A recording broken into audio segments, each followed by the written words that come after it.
Sekarang kita akan meneruskan pentafsiran kita di dalam 1 Yohanes pasal 1. Mari kita bersama-sama membuka kitab suci dari 1 Yohanes pasal 1. Kita membaca dari ayat yang ke-5. 1 Yohanes pasal 1 ayat yang ke-5. Kita akan membaca dengan ayat yang ke-7 saja. Dan inilah yang berita yang kami dengar dari Dia dan yang kami sampaikan kepada kamu. Allah adalah terang dan di dalam Dia sama sekali tidak ada kegelapan. Jika kita katakan bahwa kita beroleh persekutuan dengan Dia, namun kita hidup di dalam kegelapan, kita berdusta dan kita tidak melakukan kebenaran. Tetapi jika kita hidup di dalam terang, sama seperti Dia ada di dalam terang, maka kita beroleh persekutuan seorang dengan yang lain. Dan darah Yesus, anaknya itu, menyucikan kita daripada segala dosa. Kita membaca 3 ayat ini sekali lagi semua. 1, 2, 3. Dan inilah berita yang telah kami dengar dari Dia dan yang kami sampaikan kepada kamu adalah terang. Dan di dalam Dia sama sekali tidak ada kegelapan. Jika kita katakan bahwa kita beroleh persekutuan dengan Dia, namun kita hidup di dalam kegelapan, kita berdusta dan kita tidak melakukan kebenaran. Tetapi jika kita hidup di dalam terang, sama seperti Dia ada di dalam terang, maka kita beroleh persekutuan seorang dengan yang lain. Dan darah Yesus, anaknya itu, menyucikan kita daripada segala dosa. Mari kita berdoa sekali lagi. Tuhan, kami sudah membuka firman-Mu, kami sudah membaca firman-Mu, dan sekarang kami mau Tuhan membaca hati kami, dan Tuhan mau membuka telinga kami, mencelikan mata rohani kami, sehingga kami boleh melihat terang cahaya yang tersimpan di dalam firman yang kami baca, yang akan bersinar cahaya menerangi hidup kami dan merubah, mentransformasikan kami dari segala hidup yang lama menuju hidup yang berkenan kepada Tuhan. Dengar doa kami Tuhan, dalam nama Yesus Kristus, penebus dan juru selamat kami yang hidup. Amin. Sudah dengan 4 minggu kita membicarakan introduksi mengapakah surat ini ditulis oleh Yohanes. Saudara-saudara sekalian, di dalam Yohanes 1 Yohanes pasal 1 ayat pertama sampai 4. Dia mengatakan kami memberitakan firman hidup kepadamu. Kami memberitakan firman yang hidup, yang asalnya ada pada sendiri sejak semula. Yang tidak pernah perlu sesuatu dorongan dari yang lain atau sesuatu penyebab sebelumnya, atau sesuatu yang di latar belakang menjadi keberadaan yang mengadakan keberadaan. Dia adalah yang ada pada semula, yang adalah self-existing, self-eternal, self-sufficient God. Itu adalah firman dan di dalamnya ada hidup. Dengan demikian pada waktu firman Tuhan dikabarkan, di situ hidup disalurkan, hidup diberitakan. Pada waktu firman Tuhan itu diberitakan, di situ diharapkan yang menerima itu bukan hanya menerima perkataan, tapi menerima hidup dari Tuhan. Saudara-saudara, kita sudah bicarakan apakah perbedaan firman dan pendekatan firman di dalam Katolik, di dalam versi Lutheran, di dalam versi Anglican, di dalam versi Presbyterian Reform, di versi daripada Arminian, versi daripada Karismatik, Pentekosta dan sebagainya. Kita menjadikan firman tempat pusat dan mimbar taruh di tengah, bukan taruh di pinggir. Karena melalui firman Tuhan berkata-kata kepada kita. Melalui firman kita beriman kepada Tuhan. Melalui firman kita mendapatkan pengertian Roh Kudus. Melalui firman kita mendapatkan kekuatan untuk menghidupkan kerohanian kita masing-masing. Saudara-saudara sekalian, di mana gereja Reform Injili berada, harus mementingkan firman dan harus mengabarkan Injil. Karena ini adalah cara Tuhan bekerja di dalam dunia ini. Saudara-saudara, pada ayat ke-5 sekarang muncul satu istilah yang baru. Dan ini juga menjadi satu tema di mana 1 Yohanes menjadi unik di antara surat-surat lain yang ditulis oleh bukan Yohanes. Saudara-saudara, yang disebut oleh Yohanes, Allah itu adalah firman, sekarang dia menjadi Allah itu adalah terang. God is light. Nah saudara-saudara, Allah itu adalah terang. Ini merupakan satu kalimat yang menyatakan substansi ilahi dengan paling sedikit kata, dengan paling jitu dan akurat adanya. God is light. Saudara-saudara, di dalam dunia ini manusia mengerti kalau kita selalu hidup diselubungi oleh dosa. Sehingga hidup itu disebut hidup di tengah-tengah kegelapan. Hidup di tengah-tengah kegelapan tidak membawa pengharapan, tidak membawa jalan keluar, dan tidak membawa sesuatu arah yang benar kepada orang yang berada di dalamnya. Sehingga di mana dosa berada, di situ kegelapan melabui, meliputi seluruh orang yang berada di dalamnya. Saudara-saudara sekalian, kalau engkau menganggap itulah kebebasan, engkau sedang menikmati kebebasan yang palsu. Orang yang mabuk adalah hamba daripada kemabukan. Orang yang berjudi adalah budak daripada perjudian. Orang yang minum marihuana, orang yang narkoba, orang yang minum rokok, orang yang minum arak, orang yang minum obat pembiusan, itu semua adalah orang yang mentaklukkan diri melalui ketaatan yang tidak sadar. Dia sedang diperbudak, dan di situ dia hidup di dalam kegelapan yang mengelilingi dia, yang telah membuat dia terkurung dan tidak ada pengharapan dan sebagainya. Itu sebab kita melihat dosa melambangkan sesuatu kuasa kegelapan.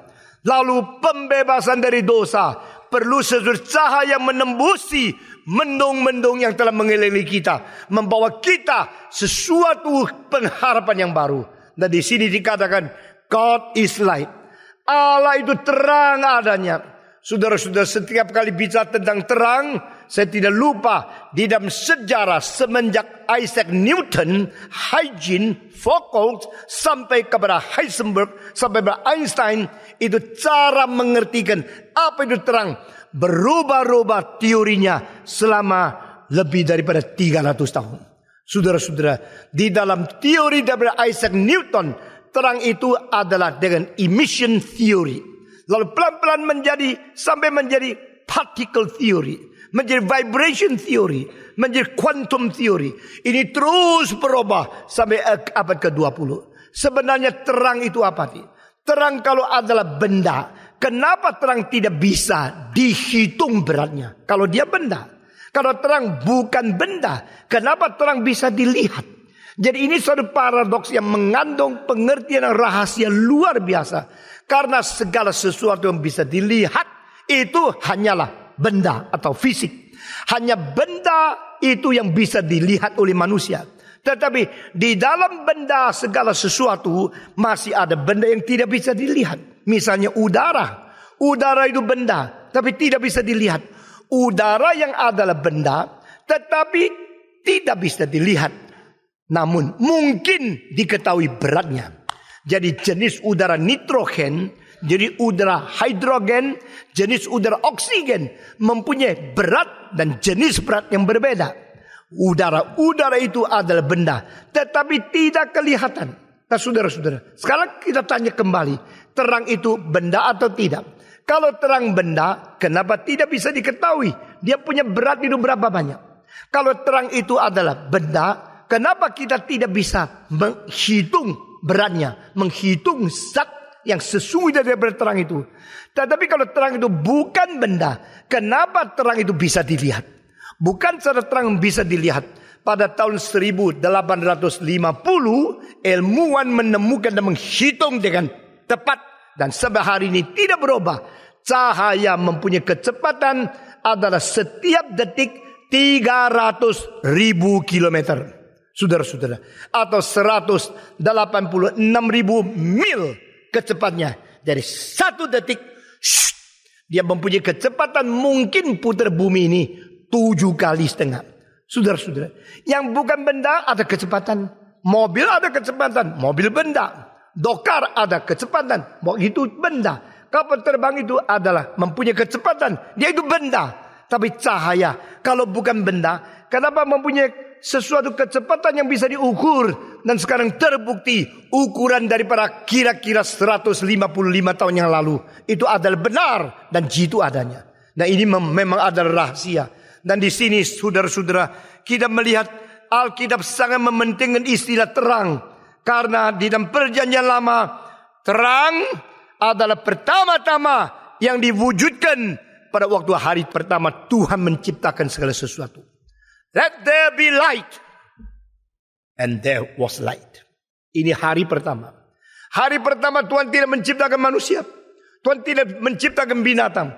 Tuhan tidak menciptakan seluruh alam semesta, langit, bumi, atau daripada bintang atau matahari. Dia menciptakan terang lebih dahulu. Saudara-saudara, sampai hari keempat, baru bintang, bulan, matahari menjadi sesuatu yang dijadikan di dalam urutan-urutan di dalam penciptaan itu.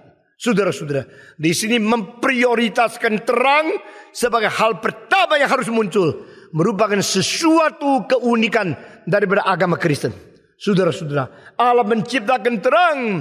Pada waktu seseorang menulis tentang penciptaan itu di Schöpfung, lalu dia minta seorang komponis yang namanya adalah Franz Joseph Haydn menulis satu oratorio mengenai terang itu.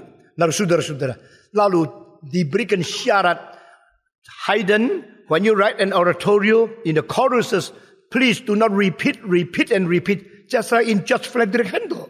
Di dalam Handel, for unto us a child is born, for unto us, for unto us, for unto us. Dan dia minta, waktu you tulis kejadian di Schöpfung creation, silakan jangan ulang-ulang kalimat itu di dalam musik yang kau tulis. Wah, ini menjadi satu kesulitan yang besar. Pada waktu Haydn menulis akan di Schöpfung, khususnya lagu, maka Tuhan berkata, biarlah terang itu ada. Sesudah itu, maka terang itu terjadilah, ada. Waktu dia menulis itu, dia gemetar. Ini bagaimana? Ini kalimat-kalimat menjadi musik, lalu dinyanyikan cuma satu kali lewat, tidak boleh ulang-ulang. Sehingga kaum terpung tidak bisa jalan. Polifoni musik tidak bisa dipakai di situ. Itu menjadi sesuatu proses dinamika daripada musik yang monofoni, yang menuju ke klimaks yang tertinggi. Bagaimana? Setelah dia tulis, dia tidak tahu akan jadinya musik itu apa. Sampai dilatih, sudah dilatih, dia masih tidak puas. Sampai pada waktu hari pementasan, itu kira-kira adalah akhir daripada abad ke-19. Yaitu setelah Mozart mati tidak lama. Dia tulis itu creation. Dan pada waktu di Vienna pementasan itu ada, Beethoven datang. Dan Haydn datang. Haydn duduk di depan, Beethoven juga duduk dekat bagian depan. Dan pada waktu komponis itu mendengarkan suara daripada Schöpfung dinyanyikan, dia dengan teliti melihat perkembangan bagaimana. Nah, saudara-saudara, kalau engkau mempelajari akan creation, engkau menemukan memang indah luar biasa. Tuhan berkata. Lalu satu suara tenang adalah terang. Pengutaran daripada niat penciptaan itu. Sesudah itu lalu roh Allah bergerak di permukaan air. Tuhan minta terang itu datang. Dan kor menyanyi, and that was light. Waktu istilah terang keluar, itu volumenya 2 kali lebih besar daripada sebelumnya. Sehingga seluruh gedung dipenuhi dengan satu kalimat, terang sudah datang. Sesudah itu baru satu flute memuji Tuhan dengan sesuatu keindahan melodi. Seolah-olah alam semesta itu sudah bercahaya.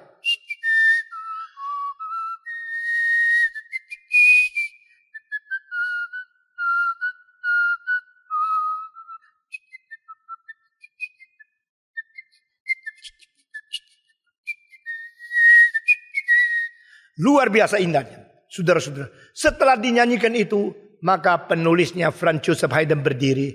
Dan dia dengan air mata mengatakan, itu musik bukan dari saya. Itu dari Tuhan. Setelah dia berteriak, dia jatuh pingsan.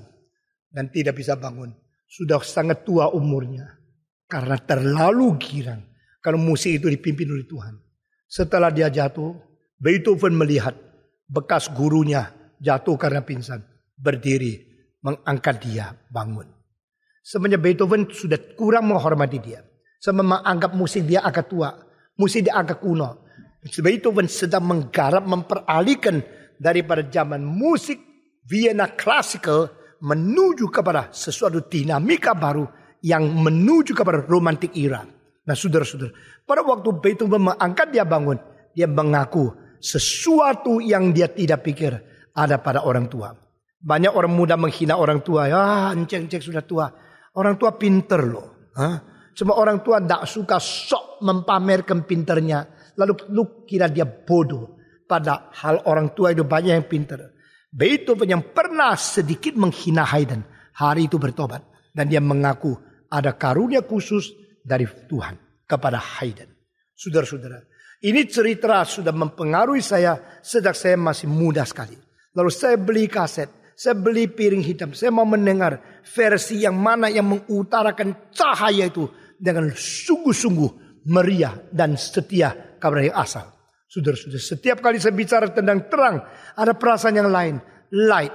Karena saya mempunyai kepekaan terhadap terang lebih dari orang lain.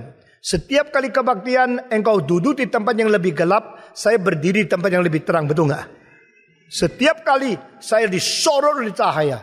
Waktu dulu itu National Theatre daripada Singapura masih ada. Saya berkhotbah setiap 3 tahun. Saya hanya mau pergi ke Singapura 3 tahun satu kali waktu itu. Dan setiap kali saya datang penuh sesak. 4.000 tempat duduk penuh. Masih 1.000 yang duduk di rumput. Sekarang National Theatre sudah dibongkar sama pemerintah. Karena bukan milik pemerintah. Kita teruskan. Nah saudara-saudara. Waktu itu kira-kira 20.000 watt cahaya yang disorot ke muka saya. Sehingga seluruhnya gelap dan pendengar bisa melihat, mendengar firman Tuhan dengan jelas sekali. Dan saya karena disorot itu malamnya tidak enak tidur. Lambat laun saya bikin lebih capek supaya bisa tidur. Dan dengan demikian istilah cahaya yang disebut terang itu sangat pekat di dalam pikiran saya. Dan pada waktu kita baca kitab suci, perjanjian lama mengatakan yang pertama dicipta oleh Tuhan adalah terang. Lalu di perjanjian baru, Yesus berkata, akulah terang dunia. Lalu Yesus Kristus berkata kepada yang mengikut dia, kamulah terang dunia. Di Efesus mengatakan bahwa segala sesuatu yang bisa dinyatakan, hanya dinyatakan oleh terang. Dan Paulus berkata, kamu adalah anak-anak terang. Dan Paulus menganjurkan kita untuk menghasilkan buah-buah dari terang. Dan di 1 Yohanes pasal 1, Rasul Yohanes mengatakan, God is light. Allah itu terang adanya. Ini semua menangkap perhatian kita, menangkap keadaan pengertian kita yang luar biasa. Karena Allah itu terang adanya. Saudara-saudara, di dalam zaman Greka sebelum Sokrates, maka banyak filosof-filosof yang berusaha mau menerangkan sesuatu kepada orang-orang sebangsa mereka. Yang disebut menerangkan berarti yang kurang terang diterangkan, yang kurang mengerti diberi pengertian. Itu namanya menerangkan. Maka di dalam Indonesia juga ada menteri penerangan. Ada menteri penerangan berarti menjelaskan sesuatu supaya manusia lihat dengan jelas, lihat dengan terang apa yang terjadi. Itu namanya penerangan. Penerangan, menerangkan sesuatu. Terang, ini artinya apa? Dari gelap menjadi nyata. Dari rahasia menjadi mengerti. Dari yang dalam menjadi sesuatu yang umum, boleh diterima oleh manusia. Itu penerangan. Nah saudara-saudara, tetapi mereka menerangkan apa? Menerangkan rahasia alam. Ini menjadi tugas filsafat. Buku-buku yang ditulis oleh filosof-filosof Greka sebelum Sokrates, ada 2 judul yang paling penting. 1, on nature. Kedua, on principles.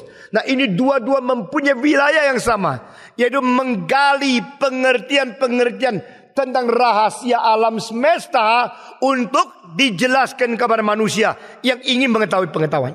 Kedua, mendapatkan prinsip-prinsip di dalam natur itu menjadi aksiom-aksiom untuk manusia studi secara akademis. Nah ini on nature and on principles are the two most the basic topic of the writings before Socratic era. Nah saudara-saudara, dengan demikian mereka menerangkan. Tetapi pada waktu minor Socratic philosophy itu ada 4 alur, 4 daripada jurusan itu. Mereka mulai memikirkan how to live on this earth. Bagaimana kita hidup di dalam dunia itu. Di situ maka etika mulai menjadi hal yang penting selain mengerti akan alam semesta. Mengapa? Karena Sokrates mengajar, apa gunanya engkau mengerti segala sesuatu di luar dirimu, tapi engkau tidak mengenal dirimu sendiri? Apa gunanya engkau mau mengetahui, menjelajah pengetahuan seluruh alam semesta, tapi tidak tahu apa arti hidup? Maka dia memutarkan arah, mencari pengetahuan di luar manusia, menuju kepada mencari pengetahuan di dalam diri manusia. Di situ sumbangsi Sokrates menjadi nyata. Nothese auton. Know yourself before you want to know everything. If you know everything outside of yourself, but you never know yourself, what is the meaning of life? Nah, di situ penerangan mulai masuk ke dalam. Jadi bagaimana saya hidup? Mengapa saya hidup? Arti apa saya hidup? Maksud apa saya hidup? Tujuan saya hidup untuk apa? Mulai digali oleh etika humanisme. Saudara-saudara, dengan demikian kita melihat Sokrates mengarahkan pengertian ke dalam. Tetapi pada waktu manusia putar ke dalam, mau melihat ke diri dalam diri sendiri, kita menemukan diri kita berada di dalam gelap. Itu sebab kita mempunyai terang yang lebih daripada terang dunia. Maka di sini ada 2 macam terang. Semacam terang disebut terang dari natur. Kedua macam disebut terang supranatur, yaitu natural light and supernatural light. Yang disebut terang natur berarti terang dari alam ini yang kita boleh mengerti tentang ciptaan. Tapi terang supranatur berarti terang daripada natur tidak cukup.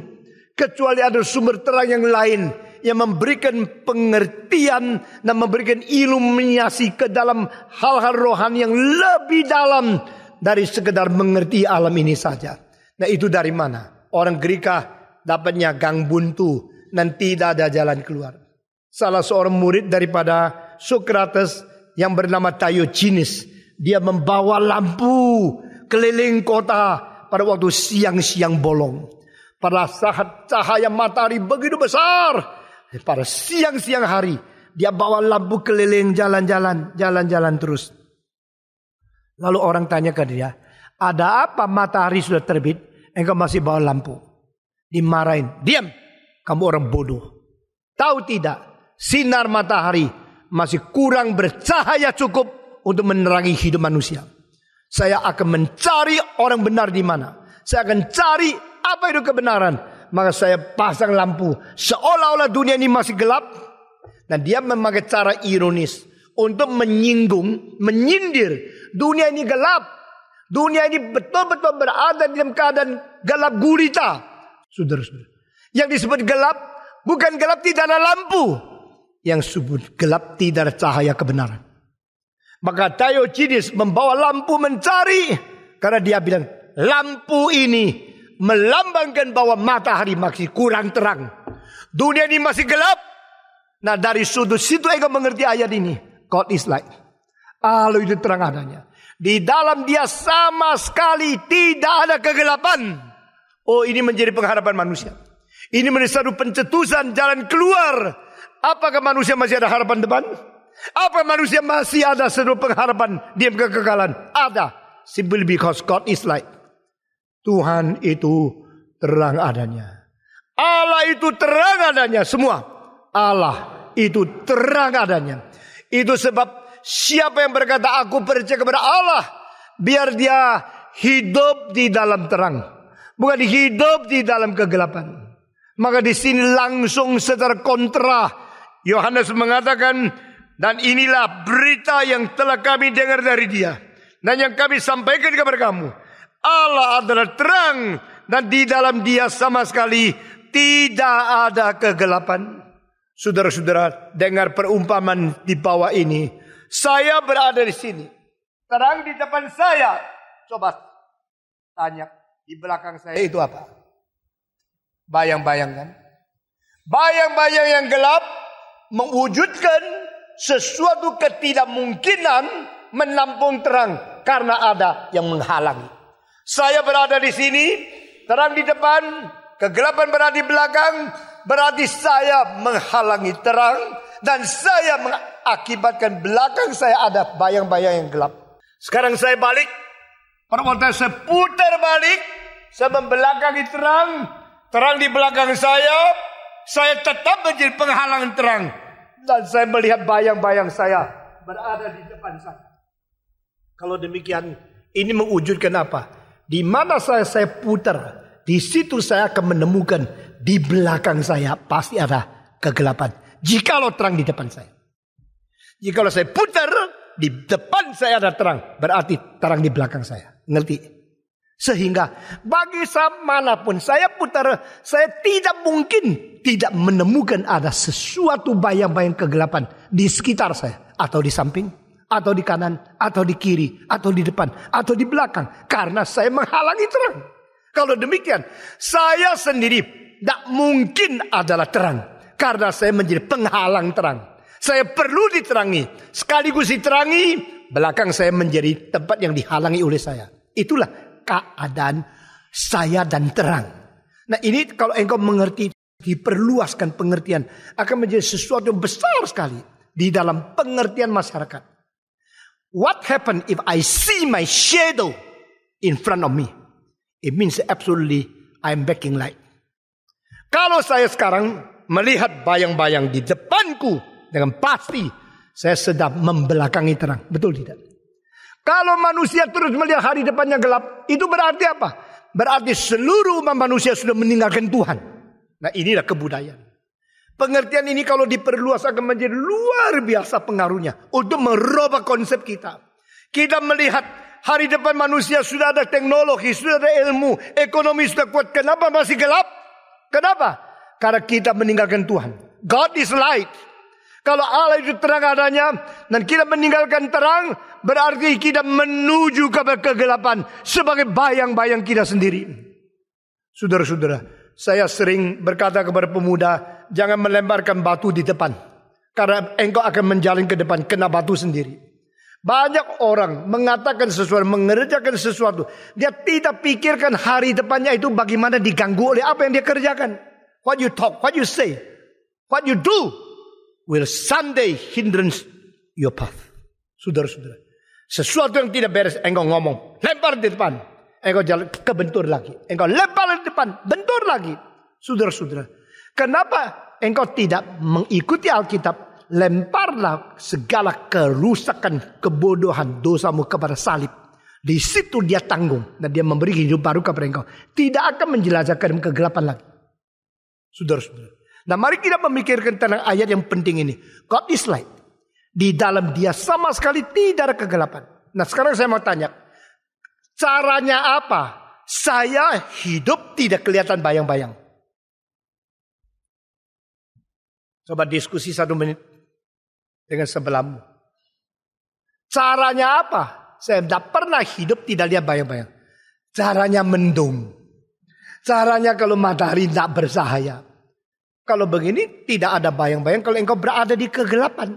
Seluruh malam gelap gulita tidak ada bayang-bayang. Bukan tidak ada bayang-bayang. Semuanya bayang-bayang. Seluruhnya bayang-bayang. Cara satu-satunya engkau masuk ke dalam wilayah di mana tidak mungkin ada bayang-bayang. Yaitu engkau bersatu dengan terang. Ngerti? Jadi lampu itu dia tidak mungkin melihat cahaya yang diselubungi atau ditutupi oleh sesuatu yang menghindarkan. Lampu itu kalau mempunyai mata, dia akan melihat sekitarnya 360 derajat. Tidak ada bayang-bayang. Ngerti?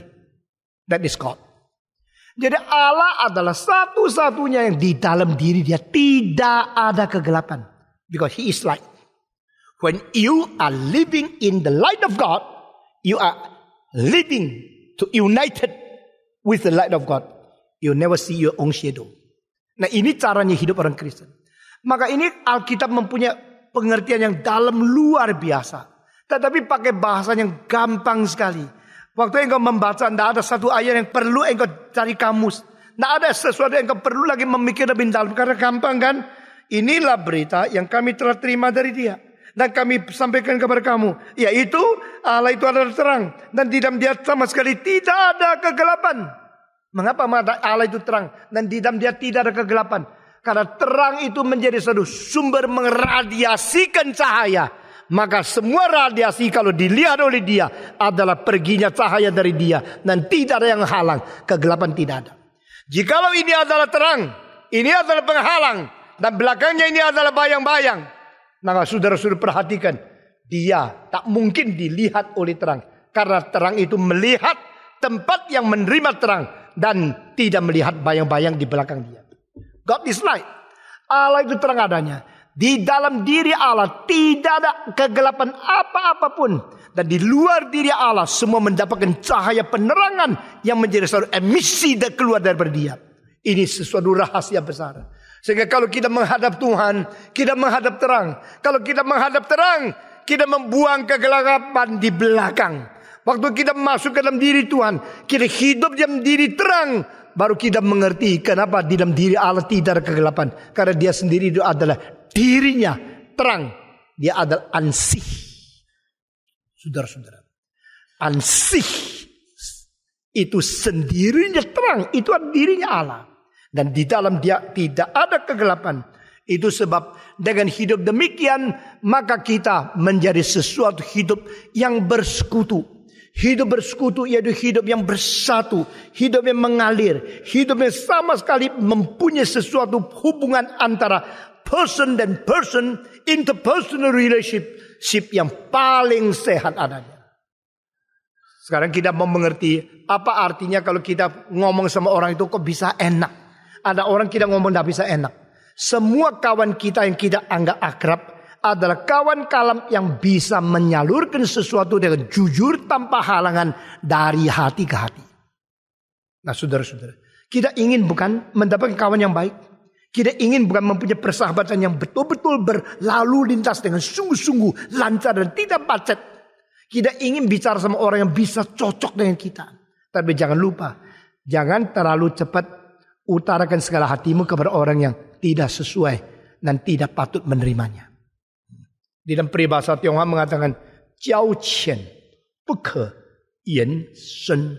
Mau ikut 1, 2, 3. Jiao qian berarti hubungan masih dangkal, buke yan shen, tidak boleh berkonversasi yang dalam. Baru kenal 2 hari, sudah kasih tahu ususmu berapa panjang. Gendeng itu, saudara-saudara. Orang yang baru tahu sedikit, baru kenal sedikit, sudah berahasnya semua bongkar semua, tidak boleh. Tetapi sebaliknya, kalau jiaosen hai se yanqian, itu tidak jujur. Kalau sudah hubungannya betul-betul erat, tetapi masih ngomongnya dangkal-dangkal, ngomongnya tutup-tutup, itu tidak benar. Jadi di sini ada seru dalil, your relationship and your communication. Ini perlu satu balance. Aku kenal engkau sampai di mana. Aku berani percayakan engkau dengan bicara sampai di mana. Di situ ada persekutuan. Ini interpersonal relationship menjadi salah satu topik yang paling penting dalam filsafat abad ke-20. Dan interpersonal relationship dimulai daripada Kierkegaard. Lalu pergi kepada sesuatu orang yang namanya Martin Buber, I and Thou. Lalu pergi menuju kepada orang yang penting namanya Emil Brunner, yaitu encounter. Saudara-saudara, interpersonal relationship is based on God Himself. Karena God, the Trinity, is the basis of community. Is the only possibility of society. Banyak orang kira ajaran Kristen, doktrin Kristen tidak ada gunanya. Doktrin itu tidak guna. Salah. Doktrin-doktrin yang paling penting di Alkitab, khusus mengenal Allah, menjadi satu-satunya dasar kita mungkin berkomunitas. Saudara-saudara sekalian, God is light. Between light and light, there is communication without hindrance. Cahaya dari kanan dan cahaya dari kiri, pada waktu bertemu di tengah, ada batasannya tidak? Jawab. Tidak ada. Di sini mengalirnya dan bersatunya itu begitu luas, begitu bersatu, begitu indah adanya. Saudara-saudara. Dan Allah Bapa, Allah Anak, Allah Roh Kudus. 3 pribadi dalam membuat satu persekutuan di mana tidak ada sesuatu yang menghalangi mereka. Tidak ada sesuatu yang menghalangi cahaya yang disinarkan dari Bapa ke Anak. dari anak ke Roh Kudus, Roh Kudus ke anak, anak ke Bapa, Allah ke Roh Kudus, Roh Kudus ke Bapa. Itu berarti sesuatu sinkronisasi, hubungan yang begitu erat, indah, harmonis dan manis, perdamaian yang begitu baik. Itu menjadi contoh dan teladan bagaimana kita berhidup gerejawi, body life, church life, interpersonal Christian life. Itu based on the triune God. Because God is light. Allah Tritunggal adalah terang. Dan saling menerangi satu dengan lain. Di situ tidak ada kegelapan. Saudara-saudara, kadang-kadang kita tidak mau orang tahu sebagian daripada hidup kita. Karena apa? Ada kalanya karena tidak mau yang sebelah itu terlalu susah. Ada kalanya karena kita berdosa, maka tidak berani kasih tahu. Misalnya, seorang yang sudah dapat kanker, setelah ditemukan dia ada kanker, lalu istrinya tidak kasih tahu sama suaminya kalau dokter bilang dia sudah kanker. Dengan demikian pengkelabuan itu motivasi baik. Karena tidak mau yang itu tahu lalu menjadi susah. Jadi di sini penutupan itu bukan kegelapan. Itu adalah cinta kasih yang menutup. Nah ini boleh kita mengerti. Tetapi kalau seorang yang dia berzina lalu dia tutup supaya yang lain tidak tahu, itu penutupan yang salah, itu kegelapan. Jadi kegelapan itu dimengerti dengan diidentikan dengan dosa. Tetapi penutupan yang berdasarkan cinta kasih itu adalah identik dengan satu keadaan hati yang memperhatikan kelemahan orang lain. Nah saudara-saudara, dengan demikian kita melihat persekutuan yang sejati seharusnya tidak ada yang ditutup. Sehingga antara satu person dengan person yang lain itu terang dan cahaya itu boleh bersalur bersama dan bertemu di tengah wilayah yang disebut cinta kasih. Maka di dalam Alkitab kasih, terang, hidup, persekutuan ini tidak bisa dipisahkan. Between love, life, light, communication. Ini semua mempunyai pengertian yang bersatu. Dan Alkitab mengatakan God is light, God is life, and God is love. Semua. God is light, God is life, God is love, and God is the source of the true communication. Dan demikian manusia dan manusia itu bersatu, berkasih-kasihan, berharmonis, bersekutu, berkomunikasi. Karena kita mempunyai hidup, kita mempunyai cinta kasih, dan kita hidup di dalam kasih yang bersekutu melalui cahaya Tuhan yang menjadi terang untuk dunia ini. Di sini keindahannya. Maka di sini Yohanes mengatakan, inilah berita yang kuberitakan kabarmu, yang kami sampaikan karena kami terima dari Tuhan, yaitu God is light.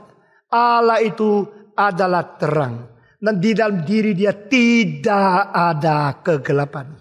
Saudara-saudara, sesuai itu mengatakan, jikalau kita katakan bahwa kita beroleh persekutuan dengan dia, namun kita hidup di dalam kegelapan, kita berdusta dan kita tidak melakukan kebenaran. Nah ini tuduhan langsung keluar. Barang siapa mengatakan, aku percaya kepada Tuhan, aku bersekutu dengan Tuhan, tapi dia hidup dalam kegelapan, orang ini berdusta dan orang ini tidak melakukan kebenaran. Barang siapa mengatakan engkau percaya Tuhan, barang siapa mengaku engkau adalah orang beriman kepada Tuhan, tapi engkau tetap hidup di kegelapan, engkau tidak melakukan kebenaran. Orang tanya saya, Pak Tong, benarkah orang yang suicide bombers setelah mati ke surga? Saya bilang pasti masuk neraka. Mutlak pasti 100% masuk neraka. Karena mereka orang yang membenci orang lain. Mereka orang yang membunuh orang lain. Mereka orang yang tidak memperduli dan tidak ada keadilan, cuma taunya dendam, benci, bunuh. Dia harus mengakui di dalam kebencian dan pembunuhan tidak ada kebenaran, tidak ada cinta kasih, tidak ada agama yang sejati. Saudara-saudara sekalian, orang yang suruh orang lain pergi bunuh orang lain dalam jihad, kenapa kirim anaknya pergi ke Harvard, ke Yale, pergi ke sekolah tinggi, lalu mengfoya-foya uang dengan banyak? Karena itu semua adalah ajaran yang sesat. Membunuh orang, membenci orang, hidup di dalam kegelapan, itu tidak mungkin dia sambil beribadah sungguh-sungguh kepada Tuhan Allah. Tidak mungkin. Itu tafsir atau pengertian Al-Quran yang salah. Yang mengerti Al-Quran yang asli tidak mungkin membiarkan pemuda-pemudi belajar bagaimana membunuh orang lain yang tidak salah, membunuh orang yang tidak berdosa, membunuh orang lain tanpa mengerti keadilan di mana. Saudara-saudara sekalian, mari kita kembali ke firman. Firman ini adalah satu-satunya buku membawa manusia, memberi pedoman supaya kita berjalan di dalam kebenaran. Siapa yang berkata, aku bersekutu dengan Allah, lalu dia hidup dengan kegelapan, dia adalah pendusta. Dia adalah orang yang tidak melakukan kebenaran. Saudara-saudara, ini begitu tegas. 1 Yohanes ada ayat-ayat yang tegas luar biasa. Boleh mengkoreksi masyarakat sekarang seluruh dunia.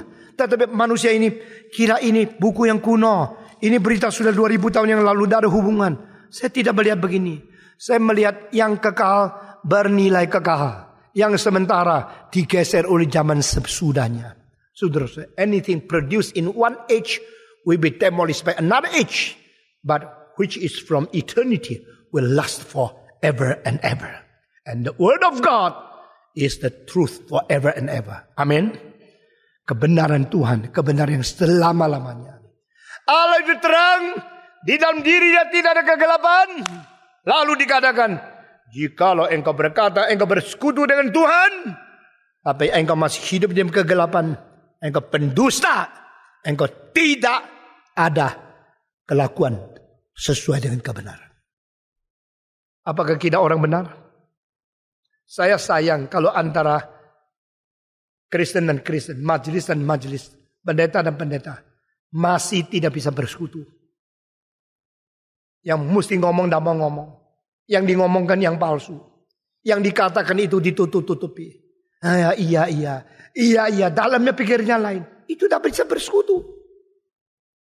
Saya menjadi teladan di antara saudara. Setiap kalimat saya katakan itu yang saya percaya itu kebenaran. Setiap kali aku mengatakan sesuatu kepadamu, itu yang saya maksud. Dan saya tidak pakai kalimat lain untuk menghindarkan kejujuran. Saya tidak memakai kalimat-kalimat untuk menutupi apa yang seharusnya saya ngomong. Saya harus memberitakan itu dengan jujur. Karena kita hidup di dalam terang. Kita anak terang. Kita bersekutu di dalam terang. Dan Bapa kita, Allah itu Allah terang adanya. Dan demikian kita hidup. Dan engkau langsung tahu apa yang saya mau. Tidak usah liku-liku, simpan-simpan, pura-pura. Hei, cilakalah engkau orang Farisi yang munafik. Cilakalah engkau ahli Taurat yang munafik. Saudara-saudara, karena di luar engkau pakai pakaian yang indah. Di dalamnya penuh dengan tulang-tulang. Di dalam kuburan yang sudah mati orangnya. Saudara-saudara sekalian, mari kita belajar menjadi terang. Terang-terangan. Herannya, silakan terang-terangan saja. Ngomong kok ada terang-terangan. Ngomongnya berapa watt sih? Pakai lampu template atau pakai lampu listrik? Terang-terangan saja. Itu maksudnya terang itu bisa dipakai dalam kebudayaan, di dalam sikap hidup yang bertanggung jawab. Karena melakukan kebenaran. Saudara-saudara, kenapa kita waktu nikah lebih suka cincin berlian daripada cincin tembaga? Kenapa? Mengapa berlian lebih mahal dari kristal? Berlian lebih mahal daripada safir. Berlian lebih mahal daripada ruby. Berlian lebih mahal daripada kristal. Kristal lebih mahal dari kaca. Kaca lebih mahal dari plastik. Plastik lebih mahal dari kayu. Kayu lebih mahal daripada arang. Kenapa? Sama-sama mengkilap. Bukan kaca juga mengkilap. Kristal mengkilap. Safir mengkilap. Ruby mengkilap. Tetapi diamond lain. Karena apa? Dua hal. Merefleksikan cahaya lebih besar. Diamond reflects more light than ruby, sapphire, crystal, glass, or plastic. Kedua, diamond lebih keras daripada yang semua. Saya tertarik dengan ini. Dengan demikian, perempuan-perempuan paling senang kalau waktu pacarnya kasih diamond. Daripada kasih bunga besok layu. Maka orang yang jual diamond is forever. Forever berarti besok lu mati, giliran orang lain pakai, lu enggak pakai. Namanya forever. Diamond is forever, not for you. You are not forever. Your body is not forever. Jadi diamond reflects light most. Jadi pada waktu diamond itu merefleksikan cahaya, 50 meter kelihatan itu diamond itu. Itu plastik itu. Saudara-saudara, tidak bisa.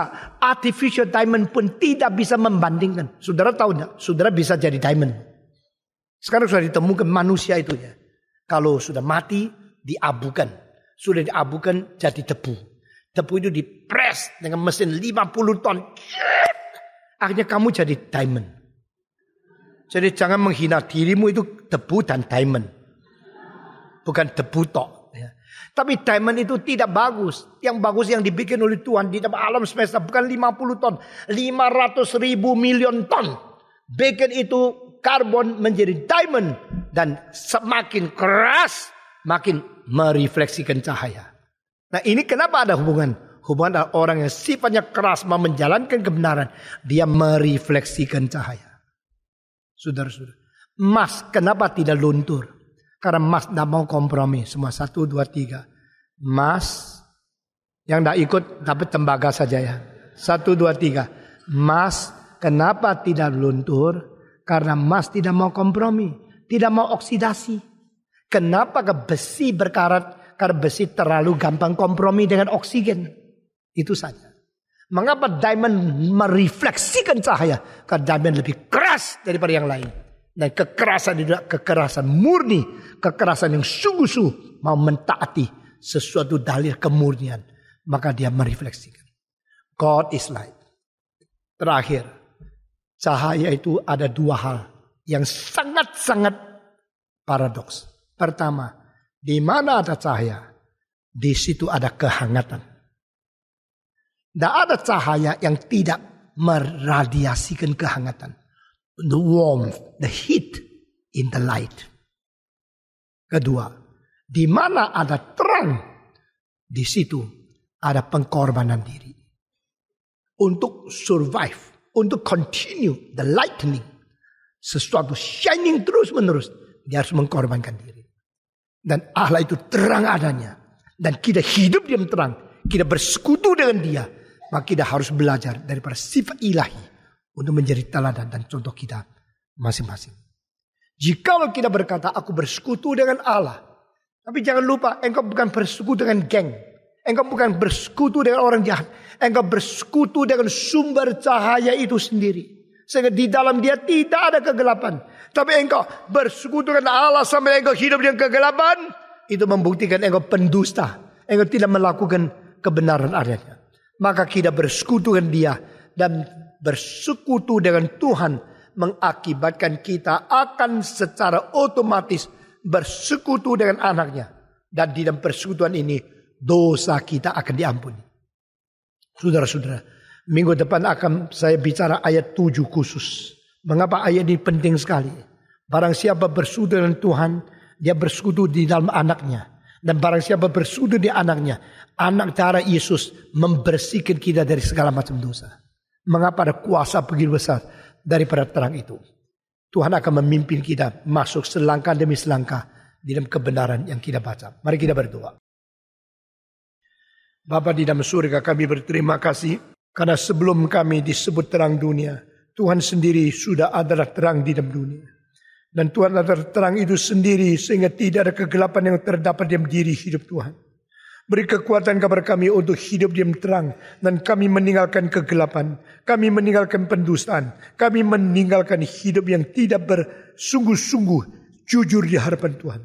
Kami berdoa kiranya Engkau memberi kekuatan kepada kami untuk hidup menuntut diri di dalam terang cahaya yang tidak ada kegelapan. Dengar doa kami Tuhan. Dalam nama Yesus Kristus, penebus dan juru selamat kami yang hidup, kami berdoa. Amin.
Amin.